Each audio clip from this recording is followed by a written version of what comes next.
everybody, welcome back to part 2 of my video combo titled Air Pollution 101. If you haven't watched part 1, I highly recommend you to do so first. In that video, you will learn more about air pollution, why it's more significant of a problem than you think, and get to know further about a recommended air monitoring app that I use.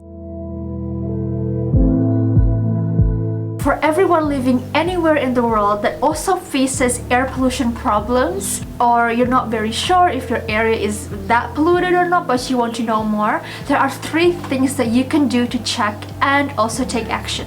The first is find visible sources of the air pollution problem. The second is find the invisible sources of the air pollution problem. And the third step is to brainstorm for solutions. Now, you want to get a more deeper idea of what this is like? Check this out. First up, let's try to identify visible sources of air pollution that could exist in your area. Visible sources are the sources that you can somewhat or even clearly see. Sometimes people overlook these visible sources of the problem because they know about it, yet leave it be. These are some examples. Pay attention to transportation-based emissions, especially from private vehicles. This you can see from the smog and vehicle exhaust around you. Even those that you can't clearly see, you know it's there from the smell and various degrees of suffocation it causes in your respiratory system via your nose. Something to ask yourself: how many 4-wheel or 2-wheel vehicles do you and the people you know own? Is it many than necessary? How frequently do you use them? What kind of fuel does your vehicle or vehicles use? For example, in Indonesia, there's Premium, Pertalite, Pertamax, Biosolar, and Dexlite. Each have different effects not only to the vehicle's performance, but most of all to the environment. Households release emissions too. What kind of chemicals do you use in your house? Household cleaning products are major sources. Also, when you're building or renovating, things such as painting supplies emit toxic chemicals in the air. Something to ask yourself: are you familiar with the many chemicals that exist indoors through the things that you use? Do you read the labels? How do you use and dispose them?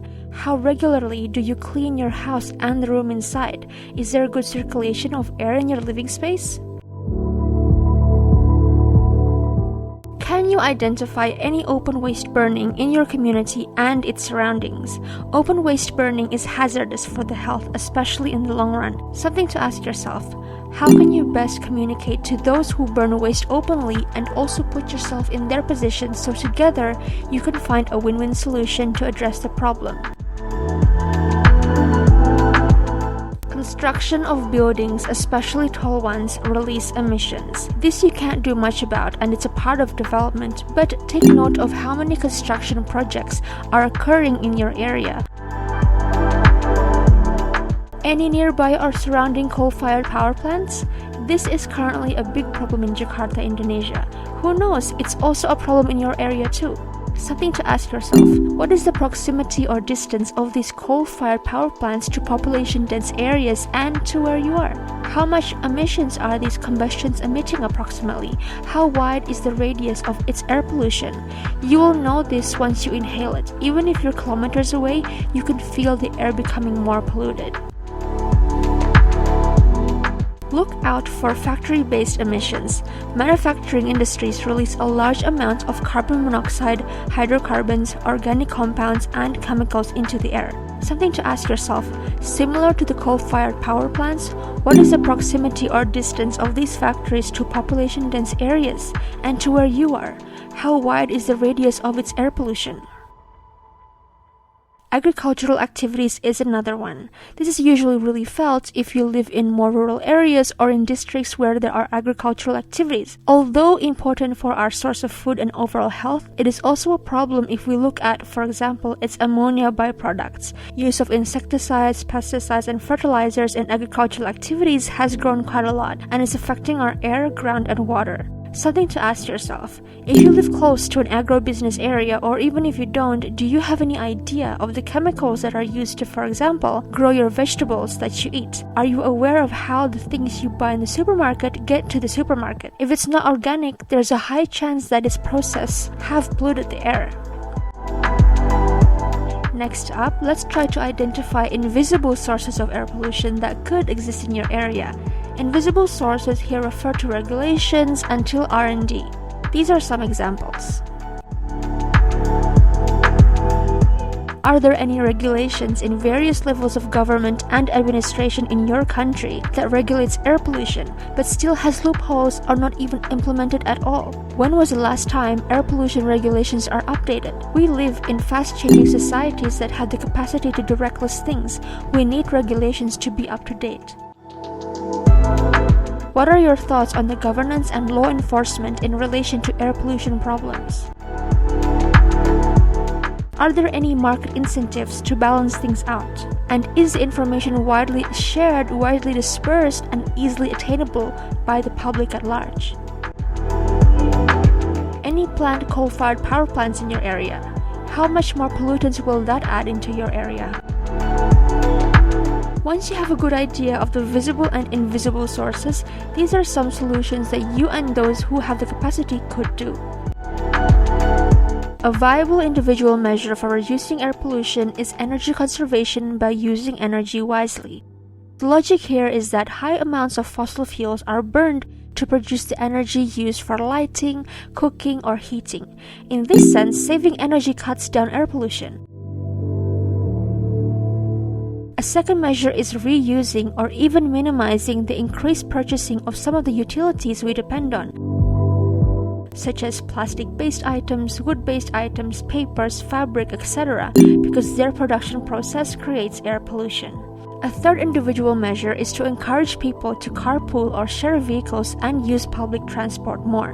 For certain distances, riding a bike is a good idea, especially if the infrastructure or bike lanes are provided.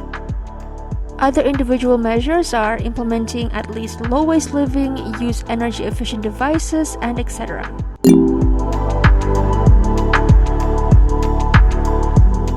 Look at the city planning and how cities are designed. For already established cities, it is more complicated, but for younger and fresh-built areas, a sustainable eco-city planning and any renovating changes is a great idea.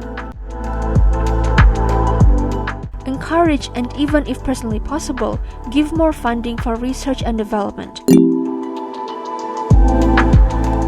Maybe look into the utilization of scrubbers or flue gas desulfurization.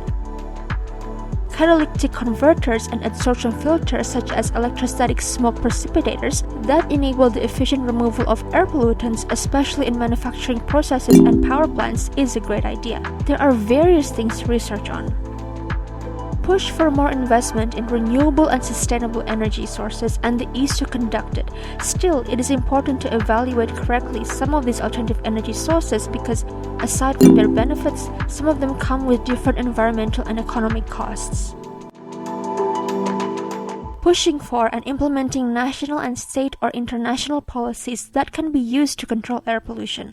Legislation and regulations always offer a fantastic measure for tackling air pollution. Many cities and countries that were once heavily polluted have substantially attained cleaner air, mainly due to the institutionalization of anti-pollution laws.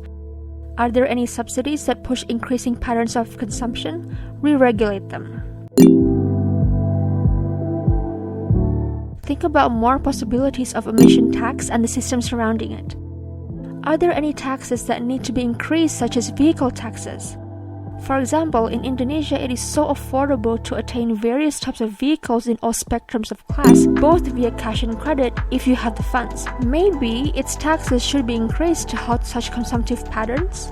For vehicle manufacturing and vehicle imports, emission standards need to be clearer and more sternly implemented.